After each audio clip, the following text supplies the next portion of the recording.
നിങ്ങൾ ഒരു പോലീസ് സ്റ്റേഷനിൽ വിളിച്ചിട്ട് ഒരു ഫോൺ കോളൊക്കെ ഹൈദർ സാർ നിങ്ങളൊരു പോലീസ് സ്റ്റേഷനിൽ വിളിച്ചു, ഒരു പോലീസ് ഓഫീസറിന്റെ വോയിസ് ഒക്കെ പുറത്തു വിട്ടു. അങ്ങനെ പുറത്തു വിടാൻ പറ്റുമെന്ന് എനിക്കറിയില്ല. പക്ഷെ ഇന്ന് എനിക്ക് ബെയിൽ പോലും എടുക്കേണ്ട ആവശ്യം ഉണ്ടായിരുന്നില്ല ഈ കേസിൽ. അത് എന്തുകൊണ്ടെന്ന് വെച്ചാൽ ആ വീഡിയോയിൽ എല്ലാവരും പലതും കണ്ടു കാണും, ഒന്നും ഇല്ലാത്തതുകൊണ്ടാണ്. ഞാൻ ചോദിക്കുന്നത്, ഒരു വിഷയം പോലും അറിയാതെ ഇങ്ങനെ അതൊരു പോലീസ് ഓഫീസർ ആയിരുന്നു എന്ന് പോലും എനിക്ക് സംശയമില്ല ഇപ്പോൾ. ബിക്കോസ് അങ്ങനെ ഒരു പോലീസ് ഓഫീസർ ആണെങ്കിൽ ഇല്ലാത്ത കാര്യം ഇവിടുന്ന് കണ്ടു എന്നാണ് ഞാൻ ചോദിക്കുന്നത്. ബിക്കോസ് എന്റെ എക്സ്പ്ലനേഷൻ ഞാൻ നേരത്തെ പറഞ്ഞിരുന്നു. ഈ കൂളിംഗ് ഗ്ലാസ് വലിച്ചെറിയുന്ന കഥ ഞാൻ നേരത്തെ പറഞ്ഞതാണ്. ചെയ്ത കാര്യം സമ്മതിക്കാൻ എനിക്കൊരു മടിയില്ല.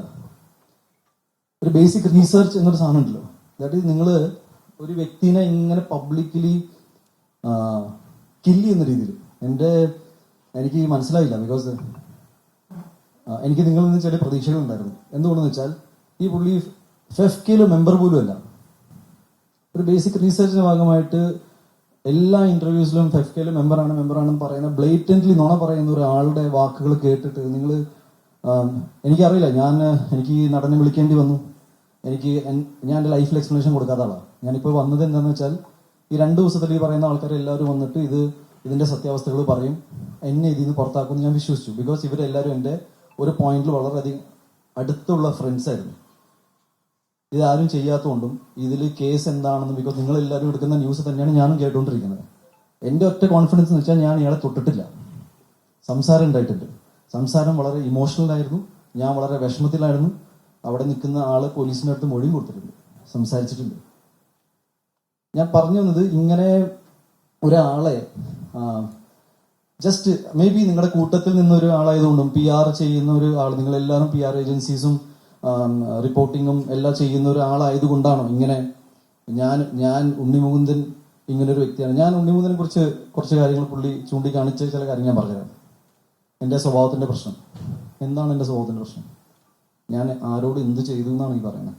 എൻ്റെ വ്യക്തി ജീവിതത്തിൽ ഉണ്ടായ എല്ലാവർക്കും, സാധാരണ ഒരു മനുഷ്യന്റെ ജീവിതത്തിൽ ഉണ്ടാവുന്ന പ്രശ്നങ്ങൾ എനിക്ക് വേറെ രീതിയിൽ വന്നു. ഞാനത് ഫേസ് ചെയ്തു. ഞാൻ കേരളത്തിൽ നിന്ന് തന്നെ നിങ്ങൾ പറയുന്ന സമയത്ത് ഞാൻ കോടതിയിൽ പോയിട്ടുണ്ട്, മീഡിയയുടെ മുന്നിൽ വന്നിട്ടുണ്ട്, ഓരോ ചോദ്യത്തിന് ഉത്തരം തന്നിട്ടുണ്ട്.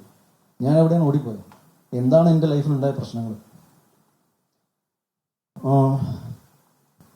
വേറെ ഐ ഡോണ്ട് നോ റിയലി. ഞാൻ ടു ബി ഓണസ്റ്റ്, ഇത് കേസായിട്ട് മുന്നോട്ട് പോകുന്നതുകൊണ്ട് ഞാൻ പൂർണ്ണമായിട്ട് പിന്തുണ കേസിനും ഇതിന്റെ ഇൻവെസ്റ്റിഗേഷന്റെ ഭാഗമായിട്ട് നടക്കുന്ന എല്ലാ കാര്യങ്ങൾക്കും ഞാൻ കൊടുക്കും.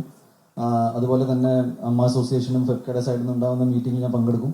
എനിക്ക് പറയാനുള്ളത് ഇത്രയേ ഉള്ളൂ, വളരെ റോങ് കാര്യങ്ങളായിരുന്നു. മലയാള സിനിമയുടെ ചരിത്രത്തിൽ ആദ്യമായിട്ടായിരിക്കും ഇങ്ങനെ ഒരു സംഭവം നടക്കുക. ഞാനിങ്ങനെ പണ്ട് കേട്ടിട്ടുണ്ട്, പക്ഷെ ഇങ്ങനെ നടന്മാരെ തമ്മിൽ തല്ലിപ്പിച്ച് അത് ഒരു ഫാബ്രിക്കേറ്റഡ് വാർത്തയാണെന്ന് അറിഞ്ഞിട്ടും. ഇനി എൻ്റെ ഇതിൽ ഏറ്റവും വലിയ സങ്കടകരമായ കാര്യം എന്ന് വെച്ചാൽ, ഇതിൽ എൻ്റെ ഒരുപാട് സുഹൃത്തുക്കൾക്ക് ഇത് ടൊവിനോ മാറ്റർ വളരെയധികം ഫേക്ക് ആണെന്ന് അറിയാം. എല്ലാവർക്കും അറിയാം, ഇതിൽ ഇൻവോൾവ് ആയ എല്ലാവർക്കും അറിയാം. ആരും അത് സമ്മതിക്കുന്നില്ല. ബിക്കോസ് അത് എന്നോടുള്ള വൈരാഗ്യം ഇയാളുടെ മാറ്ററിൽ അത് ഉപയോഗിച്ചത്.